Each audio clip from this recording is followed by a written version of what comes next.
চলো হারিয়ে যাই সেই স্মৃতিময় শৈশবের ঘুড়ি উৎসবে। দুপচাচা নিউজের পক্ষ থেকে দেশ ও দেশের বাইরে থেকে যারা দুপচাচা নিউজ দেখতেছেন তাদেরকে জানাচ্ছি আন্তরিক শুভেচ্ছা ও অভিনন্দন। আমি দুপচাচা নিউজের পক্ষ থেকে আছি মোহাম্মদ মিনাজ আলী। আমার পিছনে দেখতে পাচ্ছেন সুন্দর লাল নীল সবুজ বিভিন্ন ধরনের ঘুড়ি।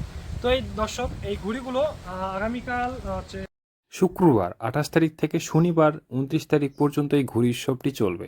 তো দর্শক, এই ঘুড়ি উৎসবটি কোথায় আসেন জেনে নেই। দুপচাঁচিয়া উপজেলা থেকে পশ্চিম পাশে ছাতিয়াগাড়ি নামক একটি গ্রামে, এটি দুপচাঁচিয়া উপজেলার পৌরসভার ভিতরেই ছাতিয়াগাড়ি গ্রামটি।